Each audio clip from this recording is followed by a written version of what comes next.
धन्यवाद मैडम। दिल में दया, आंखों में करुणा और होठों पे मुस्कान। दिल में दया, आंखों में करुणा और होठों पे मुस्कान। मुश्किल है मिलना जग में आप जैसा इंसान, आप जैसा इंसान। मैं अभी बुलाता हूँ एडवोकेट रवि सागर डंबारी सर, संस्थापक अध्यक्ष तथा कार्यक्रम के अध्यक्ष इंडियन अलायंस मूवमेंट और आम्बेडकर बुद्धिस्ट सोसाइटी। जोरदार तालियों से स्वागत करूँ। साथियों, आखिरी में आपको पता चला होगा कि हमने जामगढ़ी जी को क्यों बुलाया। कई सालों से जब मैं बच्चा था और मैं खुद बाबू हरिदास सावड़े इनका बहुत जबरदस्त फैन रहा हूं और आज भी हूं। इनके नाम पर कुछ किताबें जो है वो आपने जरूर पढ़नी चाहिए। बाद में जो कामठी में जो बाबू हरिदास एलेन है उनकी भी घटना जो है ये बताते हैं और इनका जो जन्म है उस समय का है और साथ में थे ये मेंढे गुरु जी के साथ। मेंढे गुरु जी बाद में भिक्खु बन गए थे और मैंने आने के बाद इन लोगों को कहा कि उनके आजू बाजू बैठो और उनसे जानो कुछ बातें। नो एडजस्टमेंट नो कॉम्प्रोमाइज वाले रहे, जैसे बाबू हरिदास सावड़े थे। अंबेडकर जीवन और मिशन जो हिलार वाली जी ने जो लिखा, तो वो जो समर्पण है वो आप जरूर देखेंगे। उन्होंने बाबू हरिदास सावड़े को समर्पित किया कि जिसकी सुगंध हवा के उल्टे दिशा से भी बहेगी, ये उनके बारे में शब्द है। ना उस इंसान के कब्र के ऊपर कोई फूल खिला, ना कोई रोया, लेकिन आसमान रोया, ऐसे वगैरह कुछ शब्द। मतलब बाबू हरिदास सावड़े जिस रोज उनकी डेथ हुई तो बहुत ज्यादा बारिश आ रही थी और भाषण देते देते ही वो कोलैप्स हो गए, वहीं पर डेथ हो गई उनकी। 71 में जो अलायंस हुआ, युति हुई इन लोगों की, 100 किताबें पढ़ने से अच्छा कि कोई हमने रिपब्लिकन का जो अलायंस हुआ, एक युति हुई 63 में और दूसरी 71। 63 1963 में जो आरपीआई का एकीकरण हुआ, बाद में 97 में भी हुआ, तो वो भैया साहब अंबेडकर ने कराया था, सब इकट्ठा आए थे। लेकिन हमारे समाज के जो कुछ लोग जो है जो कांग्रेस को चाहते थे, उन्होंने उस दादा साहेब गायकवाड़ का दिमाग घुमा दिया। साथियों, इनके बारे में जो थोड़ा सा मैं बोलना था वो ऐसा कि कल्चर के ये दर्ज होना चाहिए कि एक इंसान 56 के बहुत पहले का हमारे सोसाइटी में होता है, एक जबरदस्त इतिहास एविडेंस होता है। फेसबुक के ऊपर जो है ये लाइव चल रहा है। टेक्नोलॉजी इस्तेमाल के मामले में मैं बहुत कच्चा हूं। करीब 25 साल से व्रत धारण किया था कि कभी भी प्रसिद्धि नहीं करूंगा और उसके बारे में ऐसा जिया कि सह में प्रसिद्धि नहीं किया। इसके चलते टेक्नोलॉजी और प्रसिद्धि का माध्यम जो है इससे दूर रहने की वजह से वो एक ऐसी आदत बन गई कि प्रसिद्धि नहीं की। लेकिन अब मुझे एहसास होता है कि गलती हो गई। जितना काम किया जाए उतना तो लोगों को पता चलना चाहिए, अदरवाइज अच्छा काम जो है अगर पता नहीं चला तो वो बढ़ता भी नहीं। कटिंग की दुकान भी जो है आजकल कांच की दुकान में कटिंग की जा रही है, अदरवाइज रास्ते के ऊपर हमारे पुरखे लोग कटिंग कर लेते थे। मेरे जो दादाजी तो जो थे गोपाल नगर में से वो स्टेशन पर जाते थे कटिंग करने के लिए, क्यों तो वहां पर 50 पैसे और इधर में 1 रुपया, तो रास्ते पर हो जाती है। तो साथियों,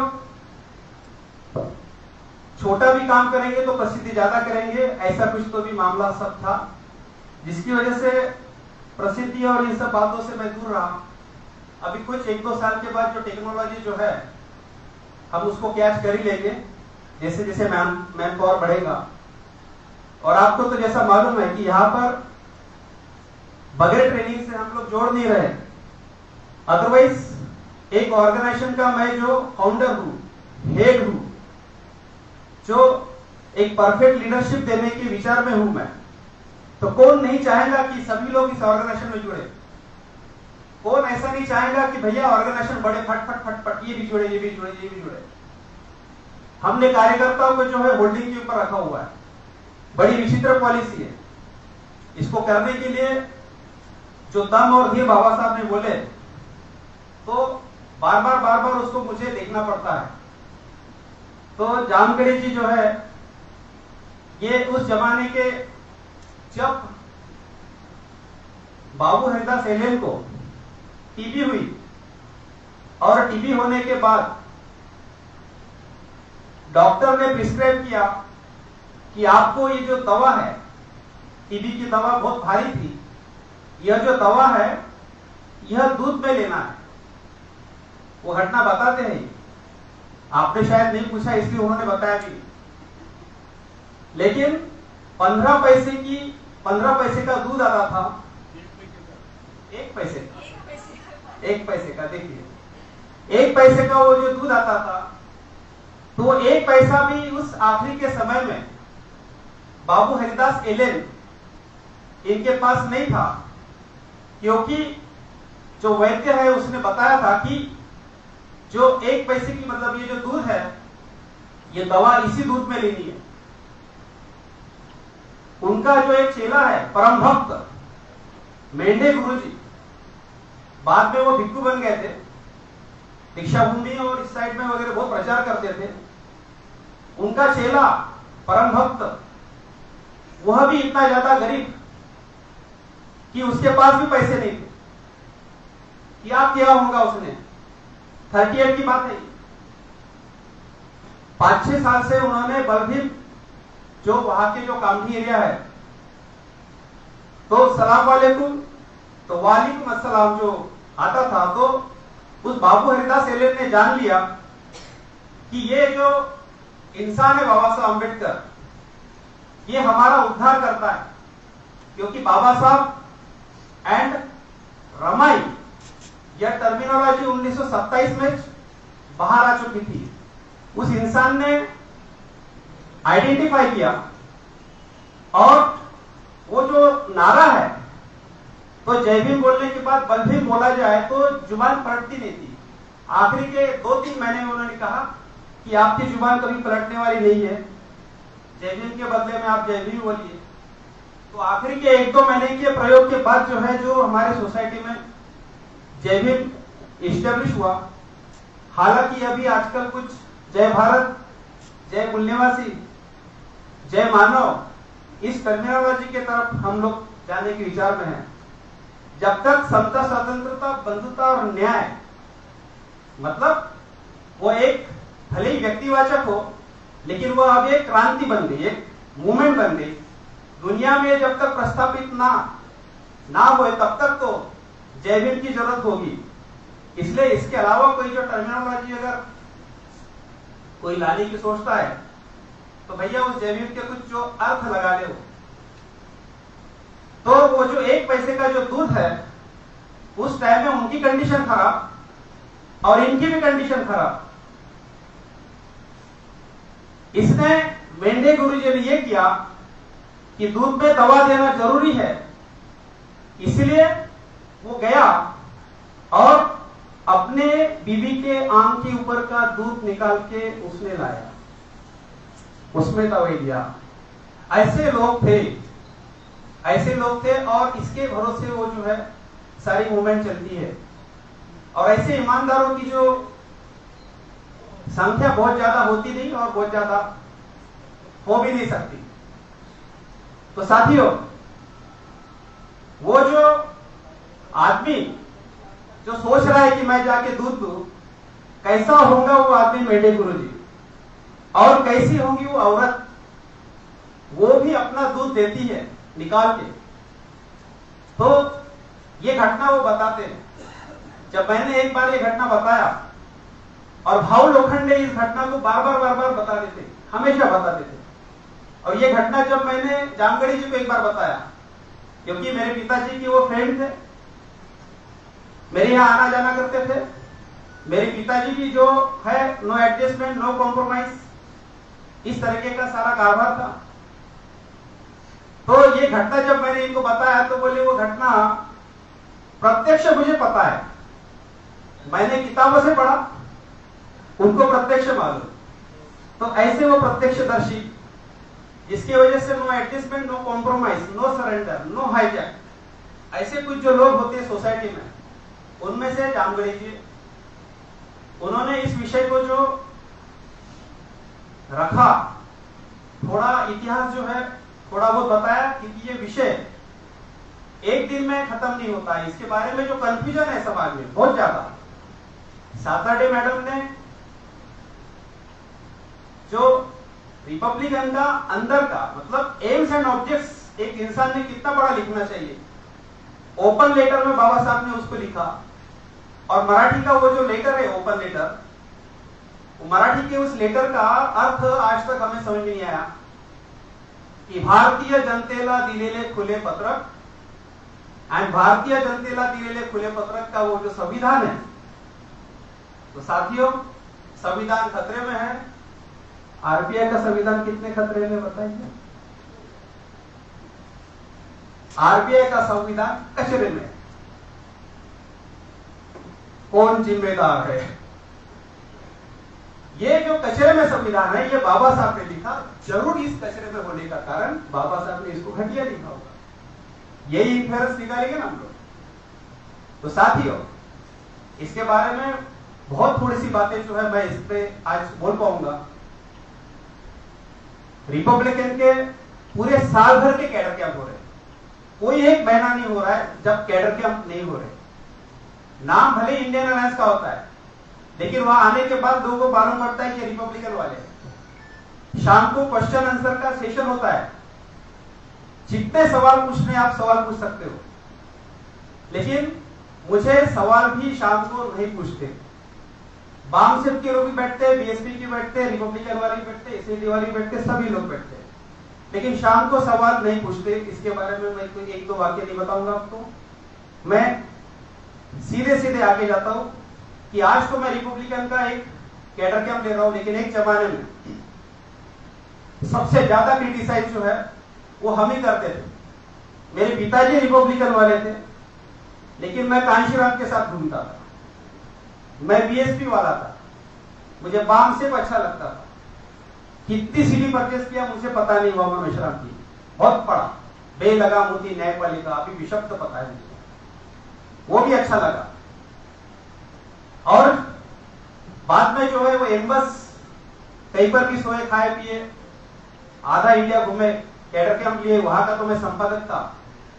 मूल निवासी बहुजन ये कॉन्सेप्ट जो है इसको लेके चलते थे और 6-6 घंटे कैडर कैंप लेते थे।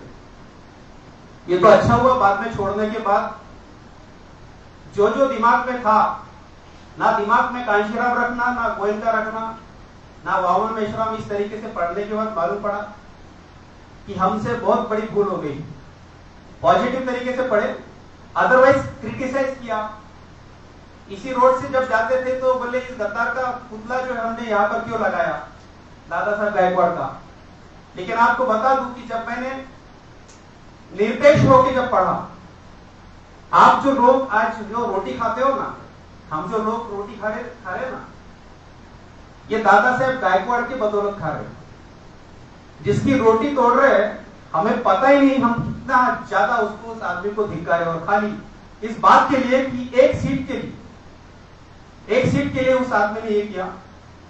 भाषण पढ़िएगा आपने, फंटास्टिक, कांग्रेस के साथ युति क्यों, पढ़ना चाहिए आपने। लेकिन हमने सुना ज्यादा, माइंड बना लिया, और एक सीट के लिए कांग्रेस के साथ के बाद जो अपने झोले में सोसाइटी के लिए जो झटक लिया उस आदमी ने, करोड़ों की जमीनें बेच रहे हैं, रोड को टच लगी हुई। भूमि इनका जो आंदोलन 64 में, लाल बहादुर शास्त्री 4 दिन के बाद उनके साथ मीटिंग थी, बोलते आप दिल्ली में आ गए ना, आज ही आ जाओ, इतना ज्यादा झुक गए। भूमिहीन का आंदोलन और ये सब आपको पता है, उसकी वजह से रिपब्लिकन इस्टेब्लिश होगा वगैरह नहीं। थोड़ा सा कंफ्यूजन जो है अलग टाइप से क्लियर करना चाहिए, इसके बारे में बोल सकता हूं मैं, नहीं बोलूंगा, वो सब्जेक्ट ही अलग है। करीब ये 3 दिन का बोलने का सब्जेक्ट है, एक एक बारीक बारीक जो इतिहास अगर मैं बताऊंगा तो फिर कभी। लेकिन एक बात ध्यान रखो कि हमारे रिजर्वेशन, एजुकेशन, एम्प्लॉयमेंट और जो भी है, और बौद्धों को रिजर्वेशन वगैरह जो भी है, ये दीक्षा भूमि, पुतला वगैरह, ये सब बातें जो है बहुत महत्वपूर्ण बातें थी उस टाइम में हमारे समाज के लिए। बाबा साहब का पुतला वगैरह बहुत ही ज्यादा। ये अभी तो हमें लगता है, लेकिन उस टाइम में बहुत ज्यादा महत्वपूर्ण था। पार्लियामेंट के बाहर का, अंदर के फोटो का, एंड पोस्ट ऑफिस के पोस्टर, टिकट के ऊपर वगैरह। इसके अलावा जमीन के मामले और उसके अलावा हमारे रोजगार के मामले, बौद्धा ने आरक्षण दिया, बाबा साहब मैदान में थे ही नहीं, बौद्धों को आरक्षण मिलने वाला नहीं, इसी आदमी ने झटक लिया। और आज भी जो है उनकी जो रोटियां हम खा रहे हैं, कुछ भारी वर्ड में बोल सकता हूं, नहीं बोलता हूं मैं, लेकिन साथियों थोड़ा सा आप अच्छे से पढ़ो, सॉल्यूशन के टाइम में जो है मैं सब बातें ये बोलूंगा। एन शिवराज, इनकी डेथ 29 सितंबर को ये आदमी पैदा हुआ, 29 सितंबर को ही मरा,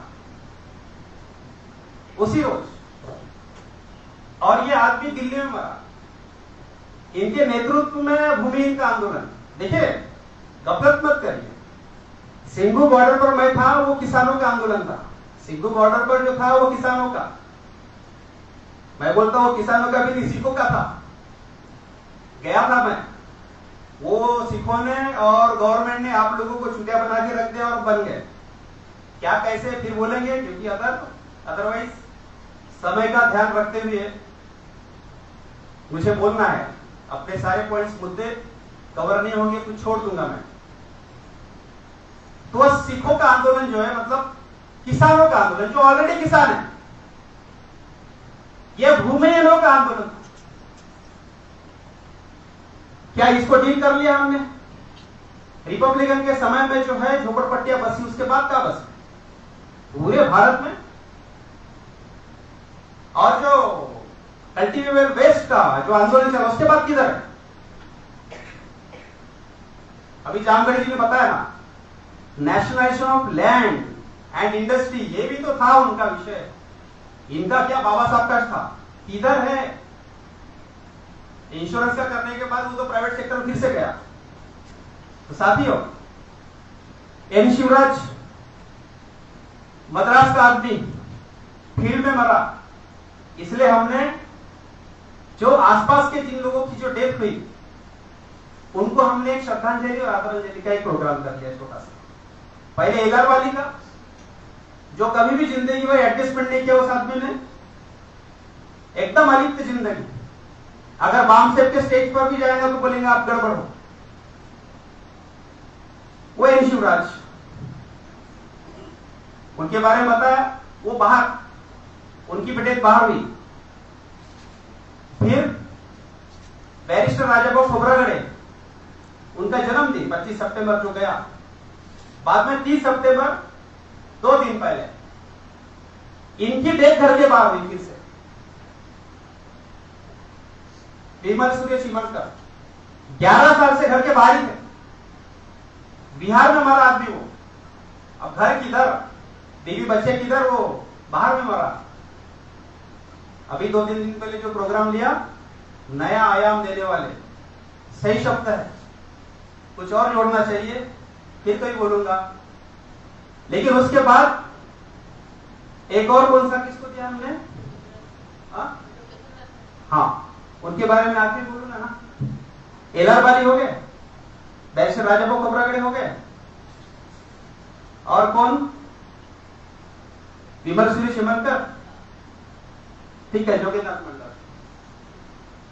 साथियों, जोगेनाथ मंडल जी के बारे में खाली ये हमें पता है कि जैसे और खुलना से बाबा साहब को वहां से बुलाया, लेकिन पाकिस्तान की संविधान के बाद लेबर मिनिस्ट्री का काम खत्म होने के बाद जब नहीं जचा पड़ा तो वो आदमी इंडिया में आया और भारत में जो है महाराष्ट्र, उत्तर भारत, बंगाल, इस एरिया में उन्होंने रिपब्लिकन पार्टी ऑफ इंडिया का प्रचार दौरा किया।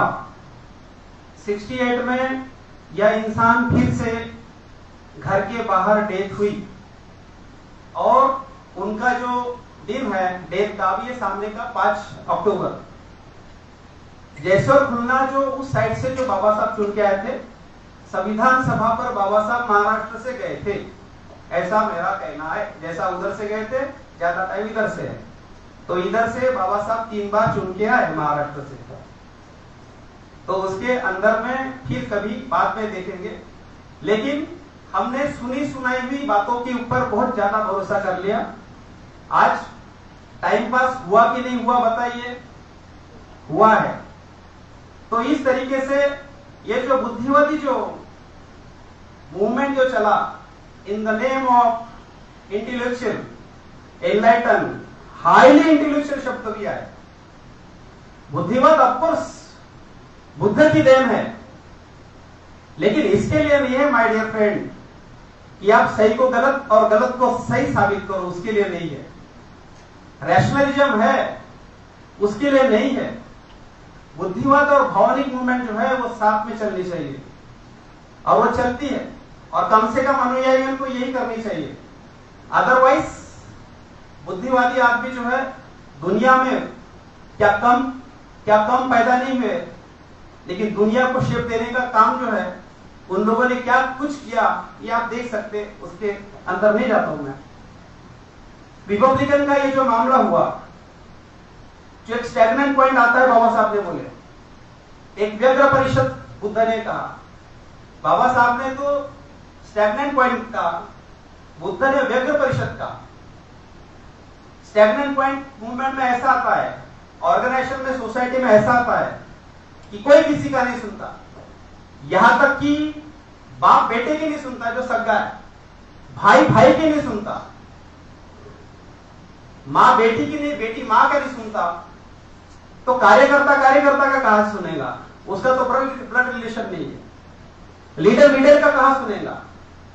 ये सिचुएशन ये नेचुरल है, ये आती है। ये रिपब्लिकन वालों के बारे में भी आई, उसको मैं थोड़ा बाद में क्लियर करूंगा। आप सुनने के अच्छे मूड में है तो बोल ही देता हूं, फिर बाद में रिपीट ना हो। लेकिन 2.5 साल की उम्र का एक बच्चा क्या करेगा सोचिए। कई बार बोला हूं, मैं रिपीट करता हूं, कुछ जो नए लोग हैं वो सुने, जो जुने पुराने लोग हैं, कि 1920 से अगर मूवमेंट चल रही है तो एक मैच्योरिटी की एज होती है।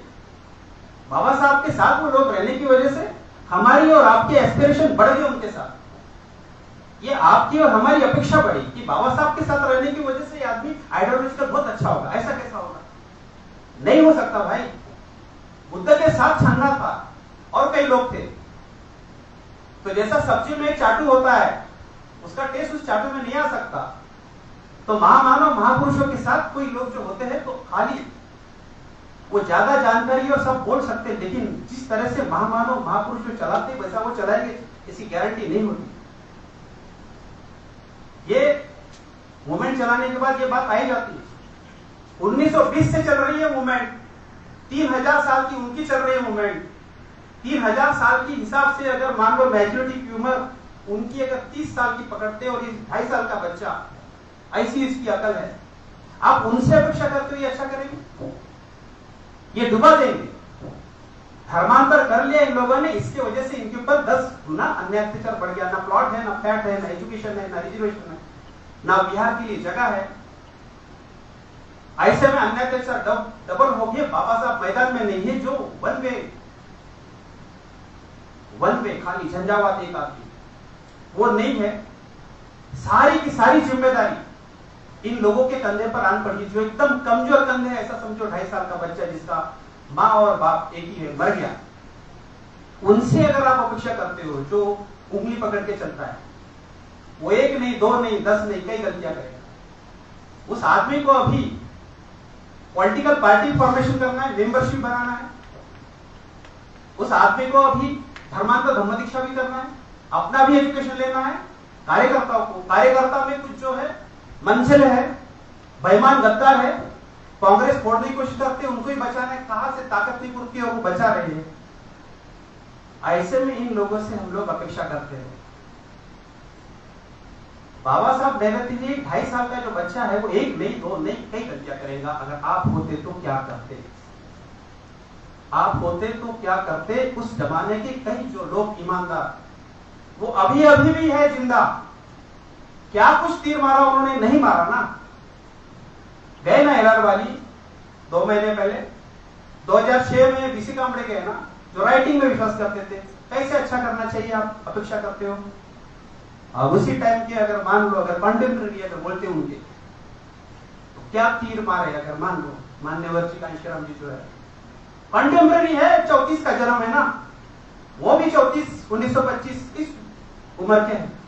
और बाद में कोई जो 2.5 साल का एक जो बच्चा है 4-6 महीने के बाद मर जाता है। 84 में हमारा लास्ट पिलर गया, 9 अप्रैल 84, बैस राजा वो खोबरागढ़। एक एज भी है, अगर कुछ करना कराना है उन लोगों से तो अब तक जिंदा रखो उनको। ये हाइपोथेटिकल मैं आपको इसलिए बोल रहा हूं कि थोड़ा सा जाके समझो, अदरवाइज बहुत ज्यादा जो है इनके बारे में हमने क्रिटिसाइज किया, टुकड़े करे, ये करे, कांग्रेस जी के सब एवरीथिंग सब बोला। मैं किताब भी लिखा समाज संगठित होने के उपाय 2001 में, कि इन्होंने जो नुकसान किया बहुत ज्यादा किया, ये बर्बाद हो जाए, ये घर टूट जाए रिपब्लिकन का, ये जब तक रिपब्लिकन खत्म नहीं होता, नेस्तनाबूद नहीं होता, तब तक दूसरा घर बना नहीं सकते। ये सब जो है मैंने लिखा। उसके बाद जो है 2013 की वही घटना हुई, बाद में बाहर निकलने के बाद कांशीराम जी के फेवर में जो है हम लोग लड़ जाते थे अपने बाप के साथ, विजय मानकर के फेवर में बाप के साथ लड़ जाते थे हम लोग। लेकिन बाद में जो 2013 के बाद जो देखा, निरपेक्ष होके बाबा साहब ने बोले सच्चा काम करना, कठिन काम करना। वो नहीं बोल रहा मैं, नॉट फेलियर लोइंग स्ट्राइव, ये नहीं, इसके अलावा कई सच्चे काम और कई कठिन काम जो है बाबा साहब के थे। उसमें मैंने पाया सबसे अब कठिन काम कौन सा है, तो कठिन काम देखा मैंने तो रिपब्लिकन को एस्टैब्लिश करना, यही कठिन काम है, सबसे ज्यादा हासिल। जानकारी में बताता हूं बाबा साहब का statement, he loves best who loves last. क्या बोलते बाबा साहब? वही अच्छा हंसता है जो सबसे आखिरी में हंसता है। सही में बाबा साहब का बजाओ ना ताली, अच्छा स्टेटमेंट बताया। इसलिए रिपब्लिकन के बारे में जो लोग बुद्धिवादी लोग, बुद्धिवादी पर्टिकुलर कैसे हो बुद्धिवादी पता नहीं, इसमें श्रद्धा माइनस होती बुद्धिवादी लोगों की। बाबा साहब के बारे में श्रद्धा माइनस होती है बुद्धिवाद में। बुद्धिवाद का एक अवगुण है, बोला बाबा साहब ने, कि वो बदमाश होता है। बुद्धिवादी बदमाशी नहीं किया तो और क्या किया? सामने बोलूंगा कि अपना ऑर्गेनाइजेशन जो बढ़ाने के लिए जो है क्या छोटे छोटे बातें बोले अपने। समाज के कितने टुकड़े, समाज के कितने टुकड़े बोले तो आरबीआई के टुकड़े, यही बोलना था ना, क्यों? तो अपना ऑर्गेनाइजेशन बढ़ाना था। समाज के कितने टुकड़े, ऑर्गेनाइजेशन के कितने टुकड़े? 1956 में बुद्ध धर्म के संघ के 100 टुकड़े थे, 18 पंथ और उसके उपपंथ 100 टुकड़े। बाबा साहब ने तो उसको एक्सेप्ट ही नहीं करना था, सड़ा गला बटमेला पूरा बुद्ध धर्म एंड उसका संघ भी टोटल कर 100 टुकड़े होने के बावजूद भी बाबा साहब स्टैब्लिश करते हैं। और हम लोग जो है 1972 में जब आते हैं, 72 में एंट्री है बहुजनवाद की, नहीं एंट्री किया। 1972 में कितना साल हुआ था रिपब्लिकन के टुकड़े को? तीन ही टुकड़े बस, रूपते और बीसी कामड़े का एक, दादा साहब गायकवाड़ और इन लोगों का एक, एंड 72 में बाबू हरिदास सावड़े जुड़ गए थे, जिसकी वजह से राजा को खोबरागढ़ का एक। 3 टुकड़े ज्यादा या 100 टुकड़े ज्यादा? 100 टुकड़े तो बाबा साहब इस्टेब्लिश करते हैं। बाबा साहब इस्टेब्लिश करते क्यों और हम ये इस्टेब्लिश नहीं करते क्यों? बाबा साहब में नीतिमत्ता थी। बुद्धिवाद का यही अवगुण है जो बाबा साहब ने बोला। और जब मैंने अपने आप को चेक किया तो देखा भैया अगर नीतिमत्ता अगर मेरी गड़बड़ अगर है, ये भारी काम कठिन काम बाबा साहब ने बोला, लेकिन इसको मैं एक्सेप्ट करते वक्त ये सही में मेरी कैपेसिटी मेरी उम्र परमिट करती है, फिजिबल है। मैंने कहा परमिट करती है। क्या ये 15 साल में हो सकती है? हो सकती है। क्या इसके लिए समय 15 साल का टाइम है, 10 साल का या 20 साल का? 10 साल के नीचे नहीं और 15 के ऊपर नहीं जाने वाला। सारे संगठन ऑर्गेनाइजेशन को हम जोड़ देंगे और समाज को भी जोड़ देंगे। बाबा साहब ने इसके आइडिया प्लान और सोल्यूशन इन्हीं किताबों में देके रखे।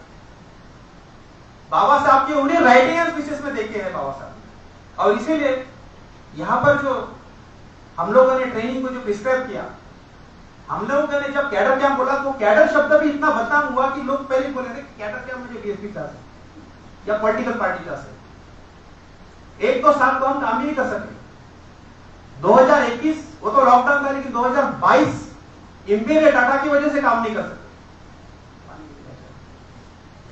इंपीरियल डाटा जो ओबीसी का जो नहीं आने की वजह से वो आगे आगे जाने लगा, तो हमने क्या किया, कैडर कैंप जो है इनका डाटा जब आए तब आए, कारपोरेशन की इलेक्शन जब हुए तब हुए। साफ साफ लोगों ने कहा कि आप क्या पॉलिटिकल स्टूडेंट है क्या जो कैडर कैंप ले रहे हो? राइटिंग एंड स्पीचेस के ऊपर आधारित जो है कैडर कैंप ले रहे। अभी इसके बाद कोई भी लीडर अगर गड़बड़ आता है, मतलब अच्छा लीडर है और अच्छा संगठन भी हो, तो वो गड़बड़ ना हो उसके लिए भी हमने प्रोविजन करके रखा कि हम लोग लोगों को ऐसे एंटरटेन करेंगे कि उनका चेक एंड बैलेंस होना चाहिए। वो जो सामने में पहले जो ईमानदार होता है और बाद में गड़बड़ करता है, अपनी मनमर्जी से करता है, वो ऑर्गेनाइजेशन में गड़बड़ करता है, तो उसके ऊपर चेक एंड बैलेंस का जो है व्यवस्था हमने कर लिए। उसके बारे में डायरेक्ट प्रैक्टिकल काम चालू है। साथियों, कितने टुकड़े, ये गधेगिरी का सवाल था, तो इसलिए नहीं करूंगा मैं, आगे आगे जाऊंगा, लेकिन टोटल गधेगिरी का सवाल था। कैडर कैंप में आइए कोई लोग, वहां एक्सप्लेन कर लूंगा मैं। 2 दिन का कैडर कैंप होता है। गधेगिरी का सवाल पूछ के टोटल मोरल डाउन किया हमने। लोगों को लड़ने के लिए तैयार करना पड़ता है, चाहे मुट्ठी भर लोग रहे। लड़ने के पहले हारने वाली कौम तैयार करके रख दिया हमने। बिहार की जो महिला वंदना करने वाली, जिसे कुछ भी नहीं समझ में आता, वो भी बोलती है बापू रे आमच्या समाजाचे लय टुकड़े झाले। उस महिला तक ये बात डाल के रखे बुद्धिवादी लोगों ने। इस तरीके से मूवमेंट चलाते पागवा जैसी। तो साथियों, इसके बारे में फिर से मैं एक्सप्लेनेशन जो है रोक रहा हूं। स्प्लिटिंग से नहीं घबराना चाहिए, टुकड़ों से नहीं घबराना चाहिए। ऑफ कोर्स ऑर्गेनाइजेशन के टुकड़े अच्छी बात नहीं होती, लेकिन स्प्लिटिंग जो है ये नेचुरल तरीका है। स्प्लिटिंग टुकड़े होना ये अच्छी बात नहीं है। बना बुद्धिज्म का महायान इंडिया, लेकिन जितना टुकड़ा बना उतना ज्यादा फैला भी। क्या बुद्धिज्म के टुकड़े हुए ऐसा है? जैनिज्म के टुकड़े हुए वो फैले, मार्क्सवाद के टुकड़े हुए, इस्लाम के टुकड़े हुए वो फैला।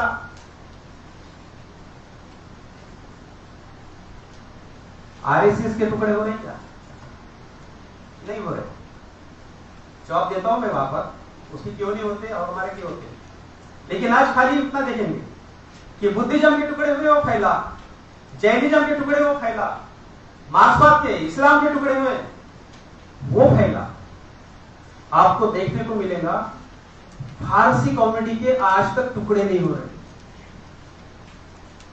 बुद्धिज्म, जैनिज्म, इस्लाम, क्रिश्चियनिटी के, मार्क्सिज्म के जो भी टुकड़े हो रहे, उस टुकड़े के वजह से भी जो भी हो रहा होगा, जो कंपटीशन होती है, जो भी रीजन होंगे, उससे वो फैले। फारसी धर्म में टुकड़ा नहीं है। सेव द टाइगर जैसा काम चल रहा है। फारसी बचाओ अभियान गवर्नमेंट ने पकड़ा,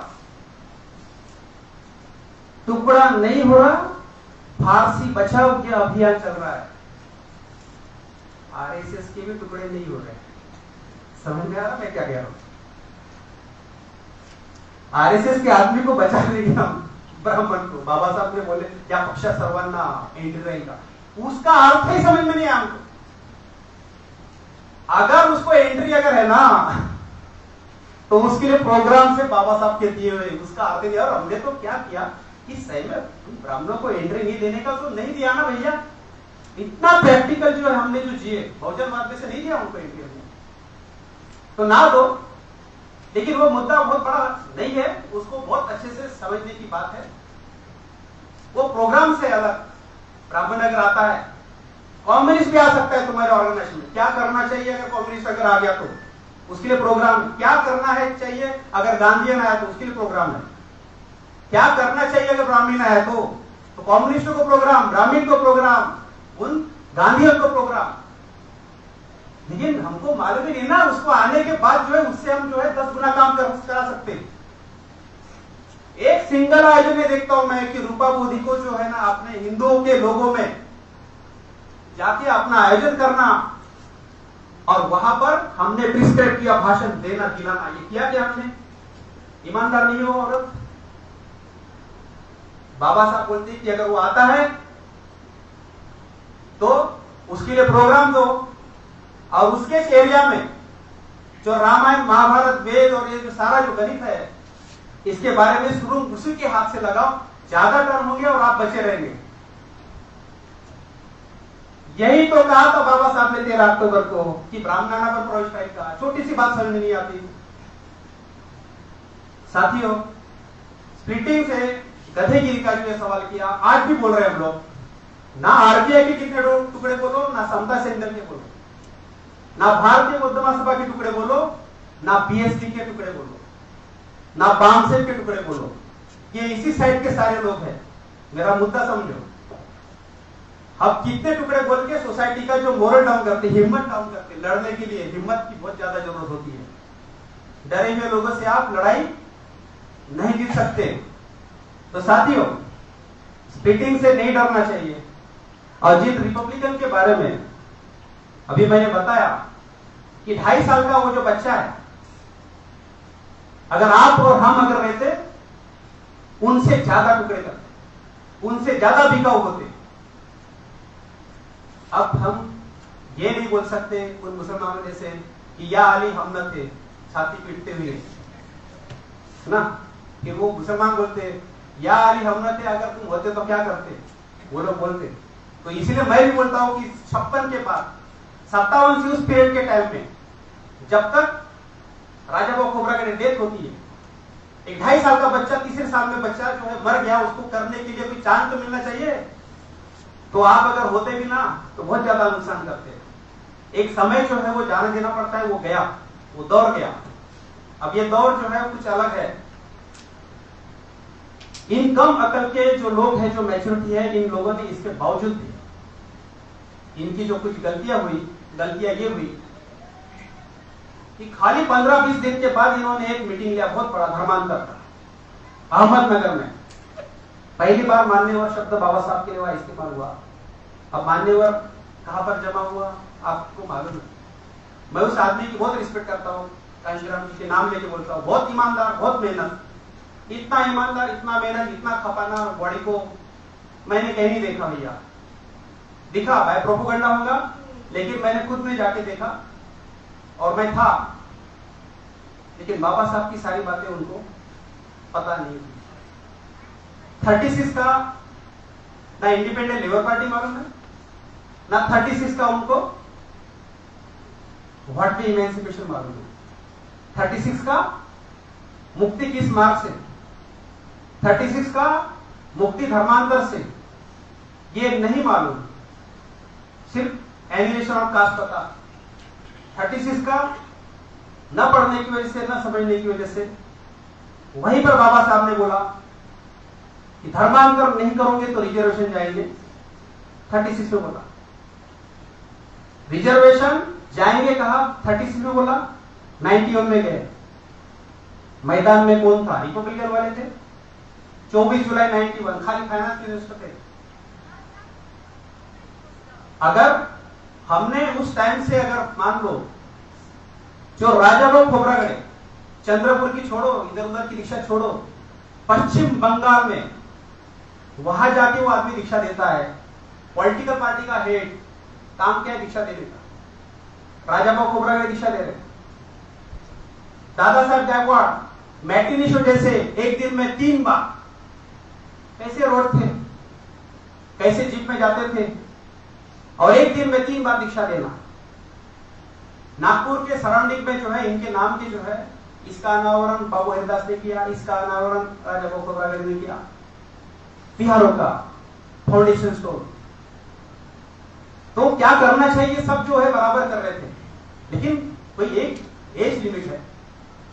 तो ऐसा यहां पर जो धर्मांतर धर्म दीक्षा से जो फोर्स मान होता है, बाबा साहब बोल रहे हैं मैदान में ये थे वो नहीं थे ना। रिजर्वेशन गए, हमारे समाज का जो यंगस्टर जो है ये दाने दाने के लिए मोहताज है, किसके ऊपर दोष लगता है? ये रिपब्लिकन के ऊपर या बहुजनवादी? ना करे। 51 में गया, 92 में बाबरी में टूटी, 93 में सत्ता आई। तीनों बार बाबा साहब के हिसाब से सत्ता नहीं, माइनर वोट, माइनर सीट्स है। दोनों बार 67 सीट मना किया बाबा साहब ने। ऐसी अगर आपको सीट्स अगर है तो आपने जो है गवर्नमेंट नहीं बनाना। 37 बोला, अगर आपकी अगर सीट कम आई तब भी आप सीएम बनाते हो। कहा 3 बार सत्ता, ये भी बताओ बाबा साहब के हिसाब से क्या कह रहा हूं मैं, समझ में आ रहा है? बाबा साहब के हिसाब से वो सत्ता से नहीं, वो अवसरवाद है, अंबेडकरवाद नहीं है। उसका मार्केटिंग नहीं किया जा सकता। चौथी बार इसलिए क्योंकि सिंपैथी वोट एंड 3 बार आने की वजह से, इस हिसाब से 4 बार नहीं है। अथॉरिटी से बोल रहा हूं, जाओ गूगल के ऊपर जाके चेक करो किनके साथ युति किया उन्होंने, क्या समविचारी थे वो लोग, किनके साथ युति किया। लेकिन इधर ज्यादा बदनाम जो है करके रखा है। ये मुद्दे आएंगे, मुझे नहीं लेना है ये सब बातें, क्योंकि मुझे सामने का काम करना है। अगर मैं ये बातें बोलते रहूंगा तो एक वर्ग जो है मेरे खिलाफ हो जाएगा। मुझे बहुत सोच सोच के बोलना पड़ता है कि वाह यहाँ कोई विपक्षण वाला तो नहीं है, नाही गुरुजी असं नाही करू शकत, गुरुजीला नको बोलू असं, यहाँ कोई रजनीश वाला तो नहीं है, यहाँ कोई कांशीराम वाले तो नहीं, या कोई ब्राह्मण वाला तो नहीं है। मुझे सोच सोच के बोलना पड़ रहा है। मैं खाली फिर वो लोगों को पूछता हूं, खरं बोलू कि बरं बोलू? आपको भी पूछता हूं, खरं बोलू कि बरं? आपने खरं बोले, लेकिन खरं सुनने की ताकत है क्या? ये भी तो नहीं है। इसलिए मैं क्या करता हूं, खरं और बरं के बीच में बोल रहा हूं। तो साथियों, यहां शैक्षणिक मूवमेंट गायब है, सांस्कृतिक मूवमेंट क्या कांशीराम जी के ऊपर लगती है? शैक्षणिक मूवमेंट चला है, सांस्कृतिक, धार्मिक, सामाजिक, आर्थिक नहीं लगती ना। राजनीतिक वो तो अवसरवाद है, वो भी नहीं है। ये इसको जब हम लोग को अगर सेटल करना है, इसलिए इन बातों को बोलना ही पड़ रहा 5-10 मिनट। ना बोलने से नहीं होता। मैं नाम नहीं लेना चाहता, लेकिन करते क्या जनरल लोगों को पता भी नहीं चलता। तो साथियों, अहमदनगर का रिजर्वेशन नंबर 3, 2.5 साल के बच्चे के एज के जो लोग हैं क्या सोच रहे, देखिए वो सोचते हैं कि एकही आमच्या समाजामध्ये बाबासाहेबांच्या उंचीचा एकही लीडर नाही। छोटे बच्चे सोचते हैं एकही नाही, नायाब तरीका खोजते वो लोग, बोलते कि नहीं हमको ये करना पड़ेगा कि इस बाबा साहब को जिंदा करें। और उस बाबा साहब को जिंदा करने के लिए वो जो है प्रेसिडियम बॉडी स्थापन करते 7 लोग, तो बाद में 4 लोग फिर से जोड़ने वाले थे। प्रेसिडियम मतलब प्रेसिडेंट की टीम नहीं, डायरेक्टर, संचालक। और वो प्रेसिडियम जो अभी इसका इतिहास और थोड़ा थोड़ा बताऊंगा तो फिर मेरा बाकी का सॉल्यूशन का पॉइंट रह जाएगा। मुझे हमारे नागपुर में जो आज फिर से योगेंद्र यादव नाम नहीं लेने का बोलते ना, उनके मीटिंग के बारे में भी जो है जिक्र करना जरूरी है कि क्या चल रहा है ये सब गड़बड़ जो बाबू हरिदास आवड़े ने डील किया था।